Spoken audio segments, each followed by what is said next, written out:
Welcome to the Loop English Pod. Today, Maya and Lucas are visiting a pet store, browsing the aisles, falling in love with animals, and figuring out what it actually takes to bring one home. There's one word in today's episode that textbooks love, but if you actually say it at a pet store, people will look at you funny. See if you can spot it. Let's listen. Oh my goodness, look at this place. It's so much bigger than I expected. I know, right? I had no idea there were so many options. Are you seriously thinking about getting a cat? I'm thinking about it, yeah. I've been looking into it for a while now. I want something low maintenance but still cuddly. Low maintenance and cuddly. That's basically a cat's job description. Exactly. I'm looking to adopt, actually not buy from a breeder. I want to give a rescue animal a home. That's really cool of you. Do they have rescue cats here? Some pet stores partner with shelters. I checked online and this one does adoption events on weekends. Nice. So what kind of cat are you after? Like, a kitten or an older one? Honestly, I'm open to either. Kittens are adorable but they're a lot of work. An older cat might be a better fit for my lifestyle. That makes sense. Do you have a name picked out already? Because that's the most important thing. I've been going back and forth between Mochi and Biscuit. Biscuit. 100% Biscuit. That's not even a question. You're so opinionated about my future cat's name. It's a gift. Come on, let's check out the cat section. I want to see what they've got. Oh, wait, look at that little rabbit over there. It's just staring at us. Don't get distracted. You came here for a cat. Stay focused. Now let's break down some key phrases, starting with today's textbook trap. Your textbook probably taught you to say, I would like to purchase a pet. It's grammatically fine, but nobody talks like that. What you'll actually hear is, I'm thinking about getting a cat, or I'm looking to adopt. Much more natural. Maya said, it's so much bigger than I expected. You can also say, I didn't realize it would be this big, or this place is way larger than I thought. Lucas asked, what kind of cat are you after? The word, after here, means looking for. You can also say, what kind of cat do you have in mind? Or what are you looking for?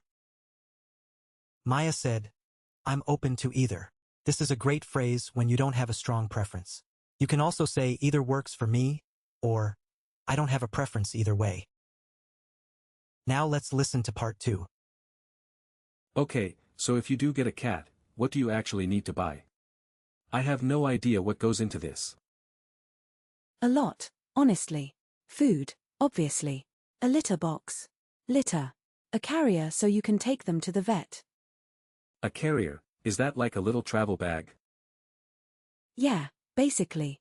It's a box or bag you put the cat in so they feel safe when you're traveling. That makes sense.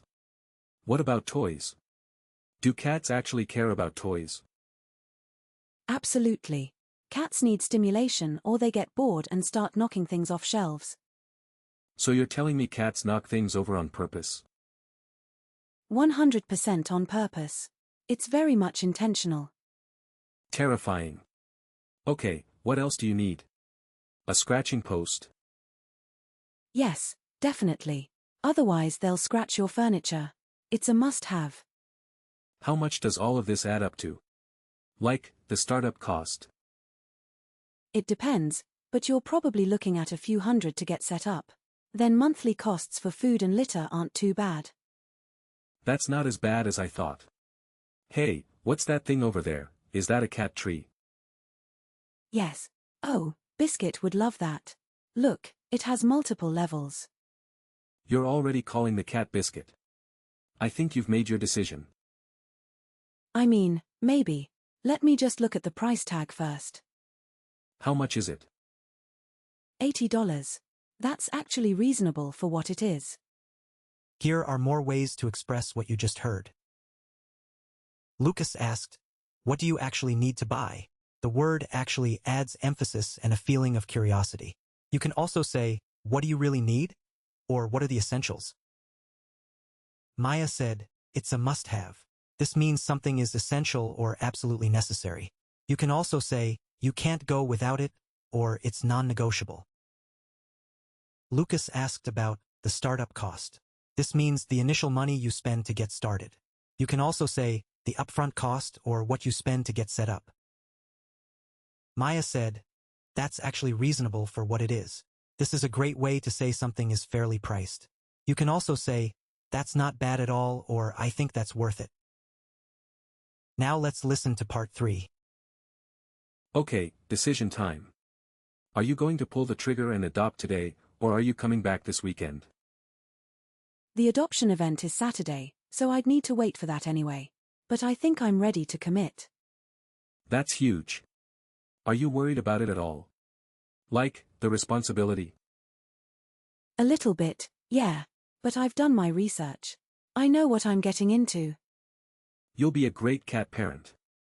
You're the most prepared person I know. Thank you. That actually means a lot. Oh wait. Lucas. Look.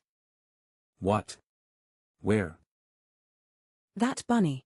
The one in the corner. It's been watching us this whole time. Maya. No. You came for a cat. I know, but look at its little nose. It keeps twitching. It's doing it right now. You are so easily won over by animals. It's actually kind of impressive. What if I got both? A cat and a rabbit. They can be friends. I don't think that's how that works. Cats and rabbits are not automatically friends. You don't know that. Some of them get along really well. Okay, I'll give you that. But maybe start with one pet and see how it goes. That's fair.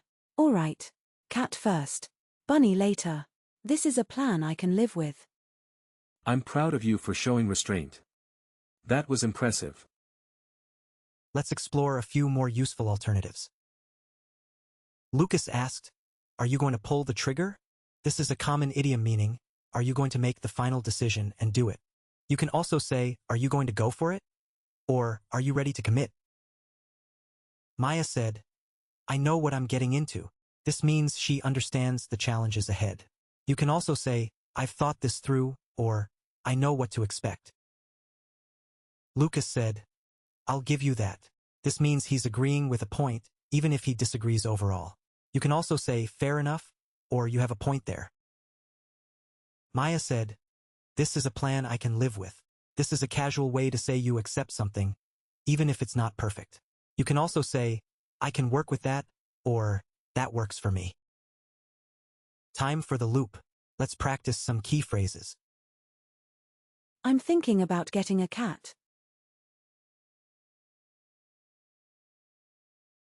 I'm looking to adopt.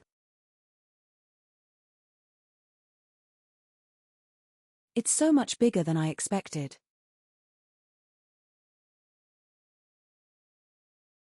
What kind of cat are you after? I'm open to either. It's a must-have. That's actually reasonable for what it is. Are you going to pull the trigger? I know what I'm getting into.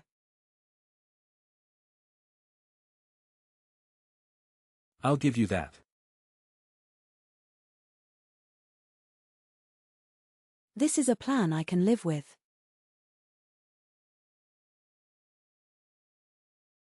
I've been going back and forth.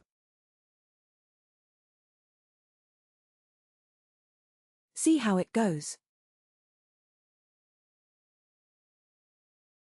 I think that's worth it.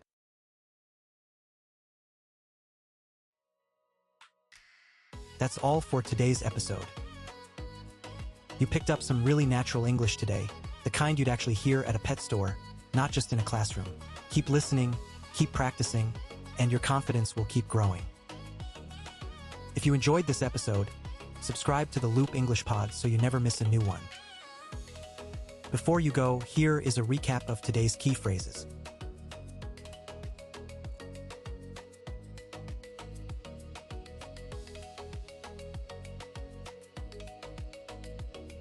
Thanks for listening to the Loop English Pod.